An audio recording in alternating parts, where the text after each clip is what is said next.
อย่างไรเนาะที่ว่าทางทีมงานเข้าไปพ่อเพิ่นเมื่อเช้านี้แหละเพิ่นก็ได้มอบเงินจำนวน 3,000 บาทนี่เป็นเงินเรียกว่าเอามาไว้สมทบเนาะพี่น้องเด้อสมทบในการเฮ็ดเฮือนเฮ็ดชานในเรื่องของทางป้าน้องบุญตาโอนเงินมาให้พอจะได้ว่ะ400อ่ะเฮ็ดจังได๋ต่อบัดนี้บ่จิตก็เลยว่าให้ไปอัปเดตไปแจ้งนำกันว่าซองเจ้าได้แบบนี้แล้วว่ะซองก็ได้ซำนี้พอดีไปสมทบกันก้อนคือว่ามีข่าวดีอยู่นะบ่แม่นบ่เฮ้ยขอซื้อขนมกินดีกว่าใช่ไอ้จิตให้500ก็ฟ้าอะไร3,000 บาทด้วยบุพิษนะเนาะแววอยู่นะวันบ่คอลายดอกขนมฮ้อนก้อนนึงเอา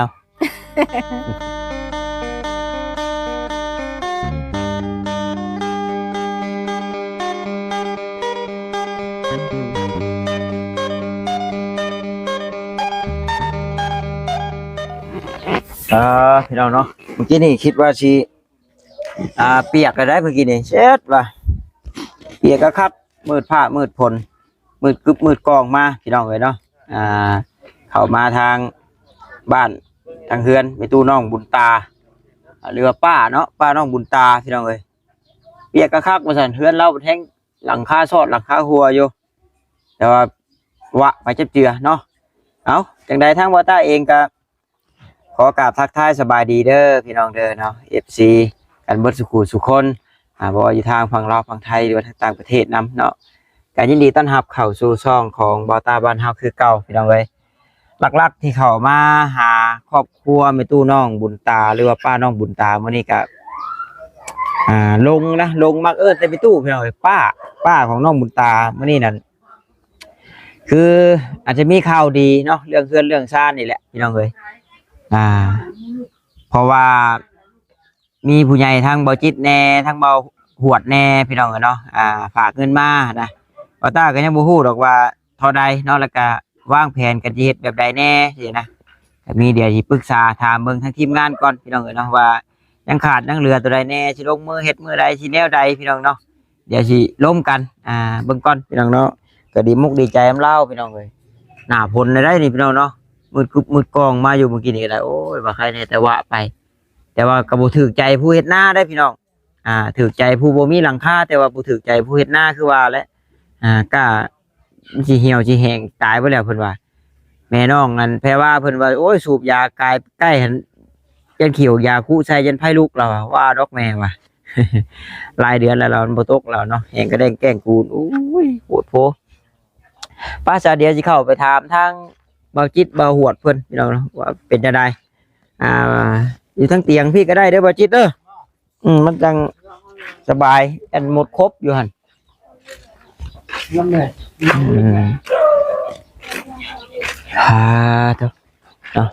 เอาสบายดีบ่หวดแล้วเวียกแล้วบ่แล้วเราได้เป็นลมนั่งลิ้นอยู่เต็มพี่ละนั่งลิ้นนั่งหัวกันพี่ละเป็นไปกับจิตพร้อมกันบ่เพราะว่านี่แหละคือว่าได้ยินว่ามีข่าวดีว่าซั่นเนาะมาแจ้งทั้ง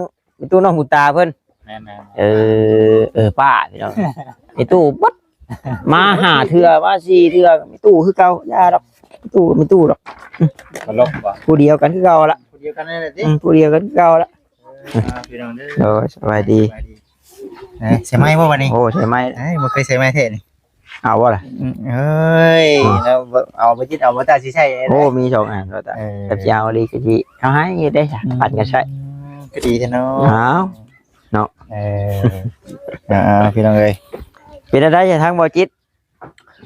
นะเอาถามทางบ่จิตก่อนมามื้อนี้เด้อเนาะทางบ่จิตมีเงินจำนวนนึง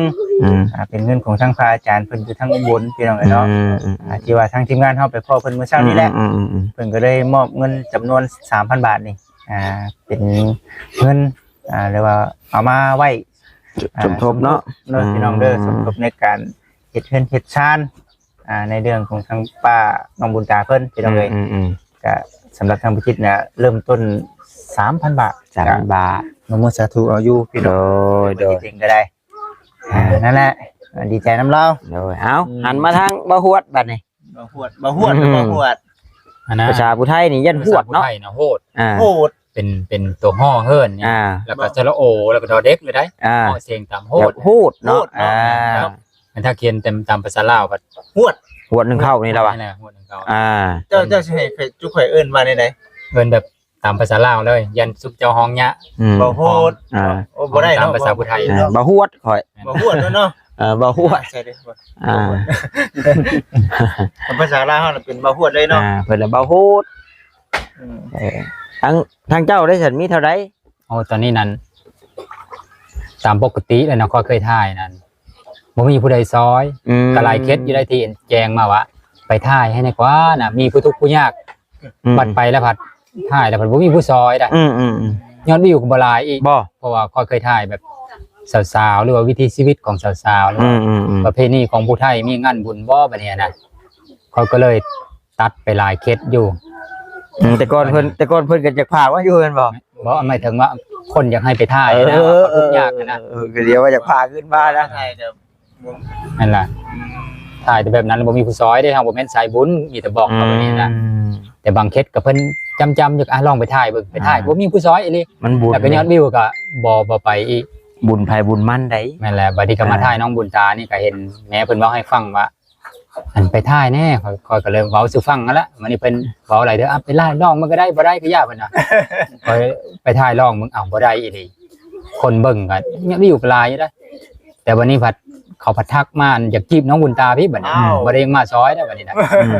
ก็ตามสายค่อยละเพราะว่าเขาก็เข้าใจอยู่เพราะว่าเขาเคยถ่ายผู้สาวตลอดเด้วันนี้เขาก็เลยติดต่อหาวจิตมีแต่แบบนี้แล้วอ่ะคันทักคอยถ่ายแล้ว ยังบ่ได้อยู่ก็มีแต่ว่าติดต่อไปหาสายบุญหูจักกับเพิ่นอยู่ติดต่อไปหาวจิตวันนี้วจิตมาถ่ายบัดนี้คอยก็มาถ่ายนำมาแล้วผัดบางนึงบางใดผัดเพิ่นทักมาว่า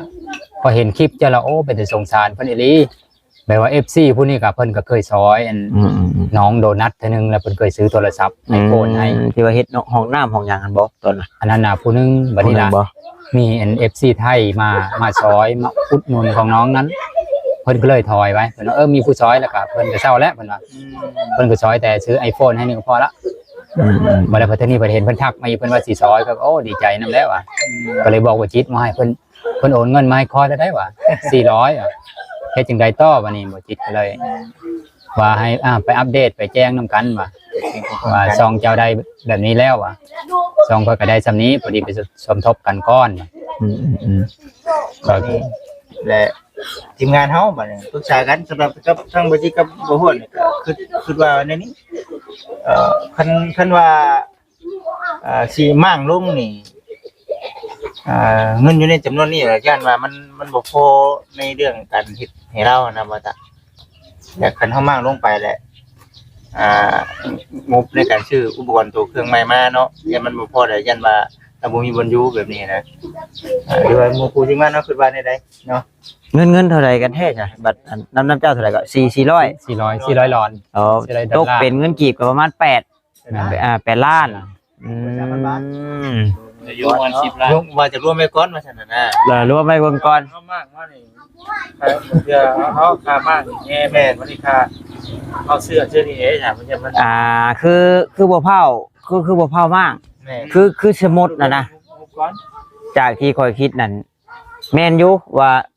มั่งจะว่าสิไปเอามั่งเอาไม้เก่าไม้หยังแต่ว่ามันอาจจะบ่คือเฮาคิดก็มีสินะถ้าว่าเฮารวบรวมได้เงินหลายกว่านี้เลยเฮาไปซื้อเอาไม้นำโรงงานโลดน่ะมาเลย เนาะ เฮ็ดขึ้นไม้ซะแต่ว่าบ่เฮ็ดใหญ่ซำนี้แล้วก็ตัวนี้ก็ค่อยมั่งลงแล้วไปเอาไม้ที่เหลือนี่เก็บไว้แล้วก็เฮ็ดส่วนจากเฮ็ดอีหยังก็แล้วแต่สินะเฮ็ดกระต๊อบกระแตบเฮ็ดอันเฮือนของเฮือนครัวอีหยังก็จังว่ากันแต่ว่าโตที่นอนหลักๆนี่ซื้อเอาไม้มาเฮ็ดไม้ให้เราซะก่อนจังมั่ง แบบนั้นกันนะ เอาถ้ามั่งเลยทั้งมั่งทั้งอันนี้เลยขออนุญาตบ่ทันให้เรา ก็ขึ้นได้เนาะขึ้นแบบว่ามั่งเฮือนแล้วเป็นโทษแล้วบัด แม่น แม่น คือมีมองอยู่เนาะ แม่น อยู่งบเลยครับว่าน้องประมาณเลยครับก็ต้อง คือว่าง่ายๆนะเอาจะว่าคือตามงบเฮานี่ก็จำงบเฮาบ่หลายก็เอาประมาณ4 เมตรคูณ5 เมตร บ่อนเรานอนนะเฮือนเราเฮ็ดเฮือนเราก่อนและเฮาจังทยอยแบบคอยมั่างลงบัดนี้คอยมั่างลงเฮ็ดให้มันแน่นหนาเลยนะเฮือนตัวที่เฮาเฮ็ดใหม่นี่แล้วก็จังคอยมั่างลงสิว่ามีต่อเติมอีกก็จังคอยแคะคอยกบคอยเอาไม้อันเก่านี่คอยว่าอาจจะโอเคแต่ว่าปัญหานี่คือเดินแล้วมันบ่ได้กว้างเด้บ่ตาเราลงครัวอยู่กูกว้างอยู่เด้เราทางสวนแล้วนะบ่ต้องเอาไปทางสวนเพิ่นบ่นะก็ปรึกษากันบ่เราอยู่นะเฮาเฮ็ดเฮามุ่งผาตรงบ่ตามโอ้หรือเราอยากได้อยู่บนเก่าเลยแม่นบ่แม่เอาตรงมาออกปานใดมาตรงมาพวกนั้นว่ามันต้องให้ปุ๊กหันได้เนาะยันว่าแบบมันเหมาะได้บ่ได้ยันว่าแบบอยากเอาเฮือนนี่ไปจำอันหัวนั่นทั้งนี้เฮ็ดเป็นหน้าบ้านเลยสินะเฮามั่งเฮ็ดเป็นเดินทั้งหน้าบ้านเลยเฮือนเลยยันว่าอยากเอาไปยืนทั้งแดดนะก็ถามทั้งผู้อยู่แล้วก็ทั้งเงินพร้อมนี่แหละถ้าเงินเฮาเพียบพร้อมแล้วก็ผู้อยู่โอเคก็ได้แต่ว่าตัวนี้แหละแต่ก็ว่าง่ายๆก็มันก็สิอยู่ได้ระหว่างน้ำบ่หวด8ล้านน้ำบ่จิตนี่ก็นี่ก็สิประมาณ9ล้านฮะแม่นมัน9ล้านแล้วพี่น้อง 3,000นี่ก็ล้านหน่อยๆแหละล้านปลายประมาณ9ล้านแต่ว่าค่าชุมค่าสร้างช่างกระชุมช่างกระชีไม่มิ้วอีกเนาะมันก็บ่ได้ดอกมันยังเฮ็ดหยังบ่ได้บ่ส่งบ่ทันเนาะบ่ทันนอกจากว่าแบบเฮ็ดน้อยๆให้เราอยู่ซะก่อนแล้วก็จะคอยทยอยมากน่ะคือว่าซั่นถ้าไปแบบสิไปปึ๊บมากโลดนี่โอ้เราบ่มีบ่อยู่เลยแม่นบ่แม่นแล้วนะ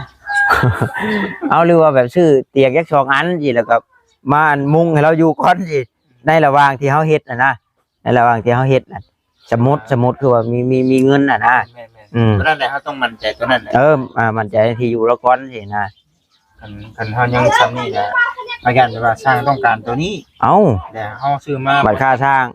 งก็บ่ต่ำกว่าแหละประมาณ 5-6 ล้านแหละค่าสร้างก็เรียกว่าเป็นหมื่นนะว่าได้ง่ายเม็ดเช็ดนี่หลักหมื่นหรือ 7-8,000 บ่ต่ำแล้วโอ้จนเฮ็ดแล้วมันน่ะบ่พุ่นใดแต่ว่ามันก็เบิดไปได้เด้บัดเฮามาซื้ออุปกรณ์เด้ยังอยู่แต่มีแต่สมทบกันไปก่อนสมทบกันไปก่อนว่าช่างชื่ออันนี้มาเด้อเบาเด้อเนาะบ่ทันช่างไว้โอ้ยบ่ทันมีแต่เปิดสมทบไปซะก่อนนะให้มันได้แบบนาๆกว่านี้ก่อนไปเอาสิไปเฮ็ดปุ๊บเบารถแล้วย่านมันบ่ทั่วบ่ทันให้เรามันสิขึ้นไลน์เฮาก็ได้โอ้ขึ้นหลายแล้วเนาะบ่กล้ามาใกล้แล้วเนาะมาเฮือนเราแล้วบัดได้ลมคุยกันเบิ่งพี่น้องเนาะได้มีก็สมทบกันพอเราได้แล้วไวเพราะว่าเป้าหมายเฮาก็คืออยากให้ผู้เฮามาหามาทายได้รับการช่วยเหลือพี่น้องเนาะได้เข้ามาก็ยินดีพี่น้องเลยป้าจังซั่นค่อยสิเข้าไปหาแล้วก่อนเด้อโอเคไปเบิ่งบ่ได้ไปคุยเบิ่งนั่นแหละโดยใจซำใดก็ให้เราเห็นเบิดแล้วผมกินนี่ก็ได้โดยดีใจนำเราโอ้บ่ดีใจหลายค่อยก็ไม่เราเว้าทางกับปั้นนี่ป้าจ้าสบายดีเนาะโดยพี่น้องเนาะติดตามเบิ่งน้ำกันพี่น้องเลยว่าสิมีทางผู้รักผู้ใหญ่เพิ่นสมทบเข้ามาเพิ่มอีกบ่พี่น้องเนาะแต่ว่าที่แน่ๆน้ำบ่หวดก็มีอยู่ประมาณ8ล้านบ่จิตนี่ก็ 3,000 กว่าบาทพี่น้องเอ้ย 3,000 บาทบ่จิตว่าแต่ย่านมันบ่ทั่วบ่ทันบ่นี่แหละเก็บสมทบไว้ก่อนบ่ตาว่าเนาะแล้วก็ถ้าคือในขณะที่มั่งเราได้ต้องปลุกให้เราอยู่ซะก่อนพี่น้องเอ้ยแต่จากที่ความคิดบอต้าผู้เดียวสิดอกพี่น้องเนาะความคิดบอต้าผู้เดียวถ้าเป็นบอต้านี่สิเฮ็ดอยู่พี่บาดนี้พี่น้องเนาะถ้าว่ามีโอกาสได้เฮ็ดใหม่บอต้าสิยื่นสาขามาพี่สิยื่นสาขามาให้มันคุมใกล้ๆแดนพี่ทางนี้สิเฮ็ดให้เป็นหน้าบ้านเพราะว่าหน้าบ้านเราบ่ได้มีเด้พี่น้องเนาะนี่หน้าบ้านบ่ได้มีได้พี่น้องเนาะมันมีเท่านี้ก็แดนเลยพี่น้องเนาะจวดลงไปนี่มันบ่ได้มีหน้าบ้านแต่บอต้าสิยื่นดูพุทธถ้าว่าเป็นเฮือนของบอต้าสินะความคิดของบอต้าผู้เดียวแต่ว่าอันนี้เขาก็ถามความ พึงพอใจเพิ่นพี่น้องเนาะแล้วก็อยู่นี่มันก็แปลนแล้วสินะเฮ็ดก็ง่ายมันก็แปลนถ้าอยู่หั่นเนาะก็ต้องได้ไปย้ายไปยังเครื่องปลูกของพังแล้วอีกก็เสียดายอีกเนาะพี่น้องเนาะมันก็ปกติบ่ว่าเพิ่นพี่น้องเอ้ยพอเฮือนเราหลังใหญ่ได้พี่น้องเนาะนี่ฮะแต่ว่าเอาตามงบตามที่เฮาบ่มีสินะเนาะตามงบตามที่เฮาบ่มีนี่บ่ต้าว่านี่พี่น้องเนาะซ้ำ2ห้องกว้างซ้ำ2ห้องนี่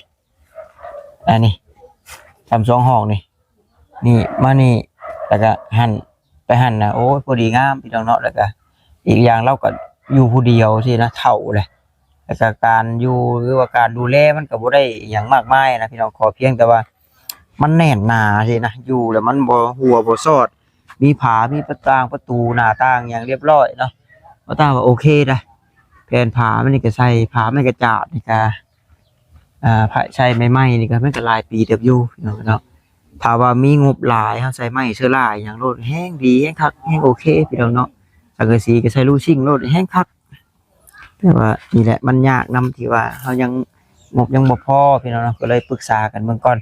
ไปซะพี่น้องเดี๋ยวสิขึ้นไปหาทางไอ้ตู้เพิ่นก่อนเนาะ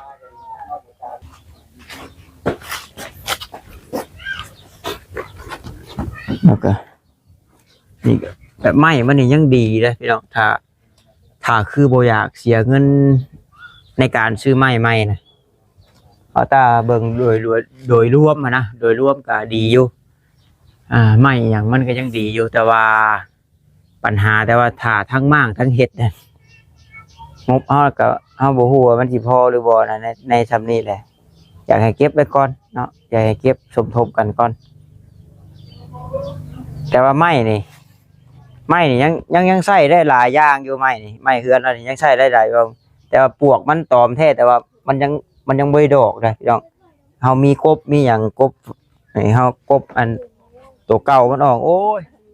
เหลือมากบ่ยากได้ให้น้องควันตาทูนี่ก็เกี้ยงหึดแล้วได้นี่น้องควันบุญบุญตาครับไม่ยากดอกให้น้องบุญตาเพิ่นจัดการเนาะ เอาสวัสดีเด้อเนาะโอ้ยน่าไอ้แป้นก็ยังดีอยู่นี่ อันนี้นะเป็นอันนี้นะแต่หืนเก้าผู้ใดแต่ยังบ่ได้ผู้หืนอันนี้ ปุ๊บอีกหนึ่ง มันก็ยังทนอยู่เนาะ สมว่าหืนช่วงหลังได้อันนี้นะอันนี้เป็นอันหืนอันนี้หลังนึง บ่เพราะว่าคือความคิดคือความคิดบอต้านั่นในใจนะอยากถ้าว่าอยากประหยัดงบลงอีกสินะอยากบ่อยากให้อันเปลืองงบหลายนั่นคือเฮานั่นลื้อเอาไม้เก่าลื้อเอาไม้เก่ามันนี่ส่วนใดที่ว่ามันเอาได้แล้วเฮามากบมาเอาไม้สินะตัวใดมันบ่ได้เฮาก็จังซื้อไม้นำพงเรื่อยนะ โอ้ยมันบ่ได้ชื่อมันเลอะอีก เนาะถ้าว่าไปเฮ็ดน้อยทำเฮาเว้าเนาะ มันเลอะอีกหืนอันนี้นะอันไม่อันนี้นะ เฮาก็บ่เฮ็ดใหญ่ซำนี้สินะนี่นะเฮ็ดนี่ทำ2ห้องคูณ2ห้องเจ้านี่เจ้ามันสิอยู่แล้วก็เฮ็ดเฮือนครัวไปเอาเบิ่งใหม่มันแต่ละเส้นนะแต่สิได้จังไงไงเราเนี่ยยาวพนุกเนือกอยู่ตรงนี้แต่ว่าปัญหา ตอนที่มั่งนี่แหละมั่งน่ะมันต้องได้เฮ็ดบ่ให้เจ้าอยู่ใหม่ก่อนได้แต่แฮมคือปุ๊กก็อยากปุ๊กคนเก่าบ่ตุ โยคำมั่งเล่น อยากปุ๊กคนเก่าบ่ยันว่าแบบอยากยับไปให้มันใส่ค่าจำเดนเนี่ยเอาอยู่นี่เนาะเอาปลูกเรือนตามใจผู้อยู่พุ่นน่ะปลูกอูตามใจผู้นอนเป็นหยังเป็นวิน ฉลาดใจค่อยสึ ฮอดเอาฮอดระดมไม่เย็น แบบงานนี้มันเจ็บโห เจ็บหัวโอ้ยเจ็บหู ฉลาดค่อยบอกว่าสึอันนั้นเขาเอาไม้กัดแล้วปูเอาเป็นปูมูดินก็นอนอยู่ถ้าคอย บ่ชนนะเนาะบ่ยากนะเนาะ ก็บ่ปุ๊กอัน บ่ไม่ตัวชาวบ้านเฮ็ดก็อยากให้มันแน่นหนานี่สินะ บ่อันนั้นนั่น บ่อยู่ บ่ทุเลาอัน บ่ทุเลานะ สามอันปุ๊กอื่นมื่นนะ เบิ่งนี่ไม้เสามันก็แต่สิได้บ่ต่างบ่อยู่แบบว่าโอ้เฮาเอามาแบบ แต่ว่าโปะขึ้น บ่ขึ้นก็มันยังบ่ได้กัดจ้ะมันน่ะมันแกนมาเลยนะ มันกัดตัวโดนอันเขาเจาะอันนั้นอะไร มาแหกมากบออกใหม่มันแดงคอมอยู่ อันนี้มันไปครบเด้คนตะกี้เฮ้ยถ้าเอาเลย เซาก็โดยที่เฮาบ่ต้องซื้อสินะโอ้ยงบนี่ยังมันก็ยังได้พออยู่ได้ซื้อสังกะสีนู่นนี่นั่น ชาวผัดชาวใหญ่เช่นเดียวค่อยเว้าน่ะ เอาสิได้ไม้เกณฑ์เนาะไม้คู่มือนี่มันเป็นไม้ที่แบบบ่อยากได้คุณภาพทำไม้เข้าตะกี้ไม้ตะกี้มันดำไปชื่อได้นี่คนญาตินำพี่น้องเนาะนี่พวกนี้นี่แกนทั้งนั้นเลยนี่โอ้ยกบออกให้มันเหลือหน้า15อันนี้มันหน้า18พุ่นนี่หน้า18นี่ครับเหลือหน้า15โอ้ยไม้นะมันยังเหลือครับถ้าคือว่างบเฮาบ่หลายสินะแต่ว่างบเฮาหลายเลยบ่ยากแล้วซื้อไม้มาใหม่โลดตัวนี้ก็มั่างลงมากองไว้เฮ็ดหยังก็เฮ็ดประตูเนาะไอ้น้องบุญตาเพิ่นมีโครงการเฮ็ดหยังก็มาขอเอาเฮ็ด ยังบ่มีดิสังกะสีน้องบุญตาเพิ่นนั่นแหละยากดอกคือว่ามีข่าวดีอยู่นะบ่แม่นบ่เฮ้ยขอซื้อขนมกินดีกว่าใช่ไอ้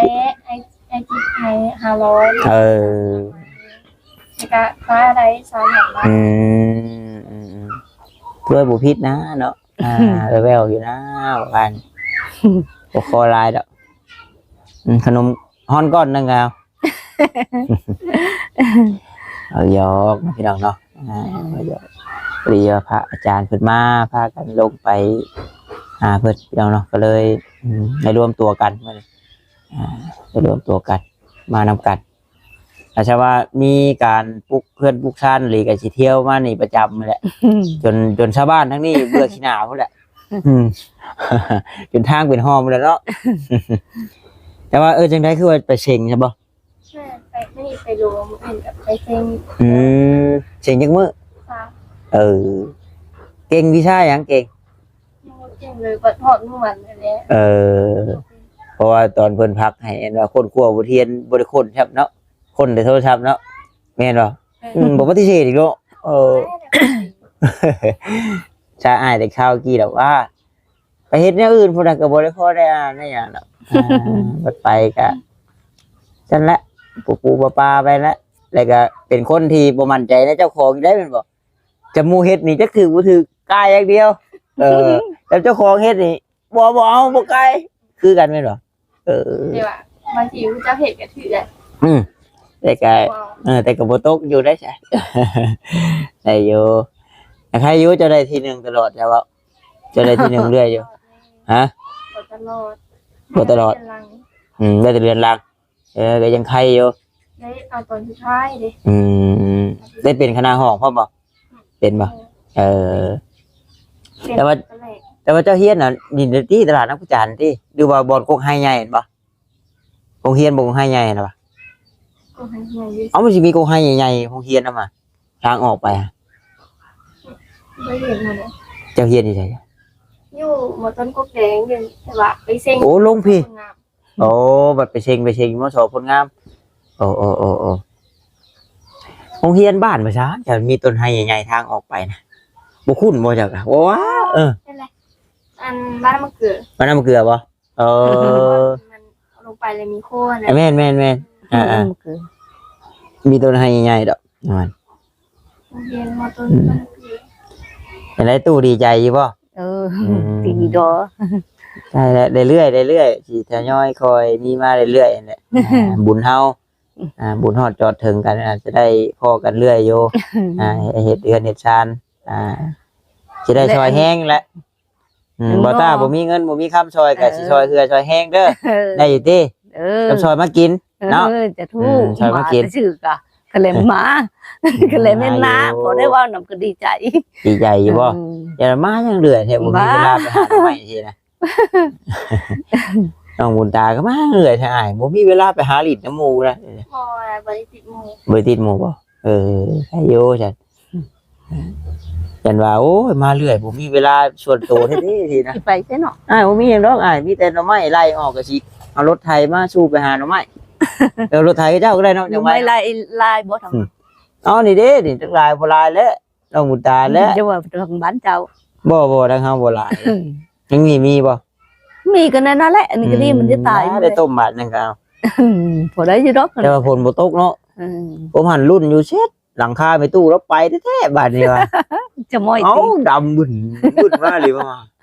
เรียบร้อยโลดไปเจือมันปบไม่ห้างพี่น้องเอ้ยฝนปบไม่ห้าง มันยาน ถือใจไม่ห้างแต่บ่ถือใจคนดับหน้าเว้ยแม่ห้างเฮือนห้างพี่น้องเนาะเป็นคำบ่หยอกเราเลยได้ไป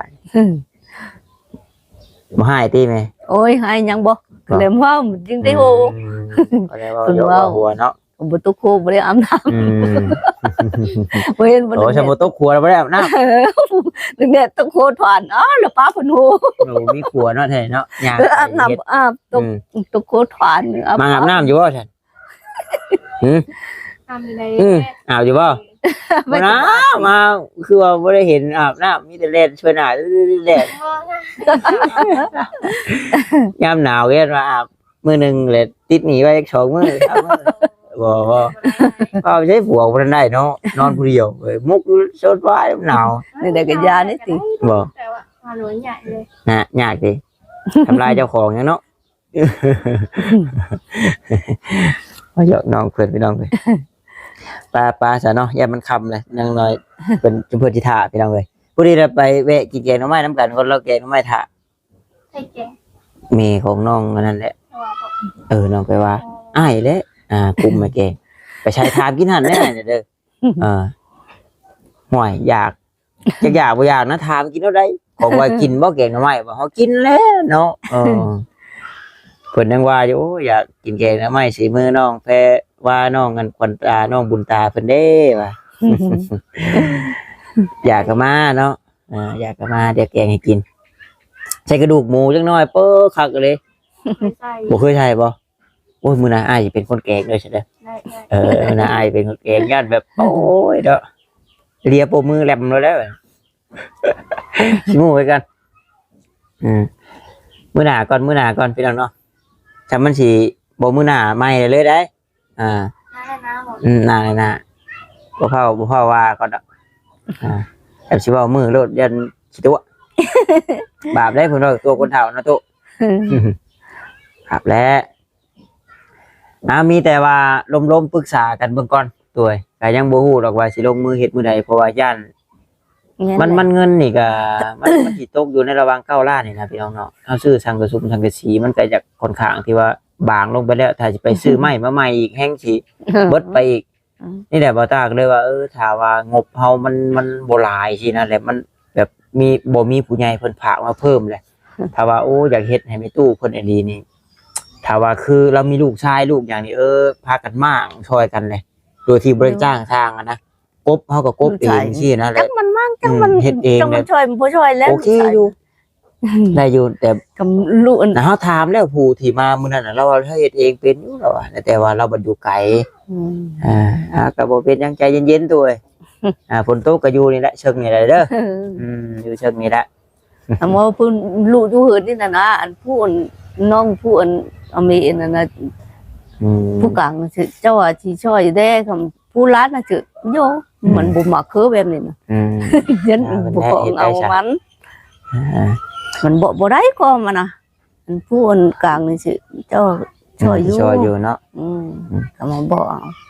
ป้าย่านน้องบุญตาเพิ่นเผาอยากนึงเขายันถึกแช่แม่ได้แล้วแม่ว่าจะให้บ่แรงค่ำเลย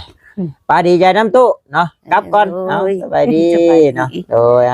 ไปลงไปตารางพอแต่ไม่แหละขึ้น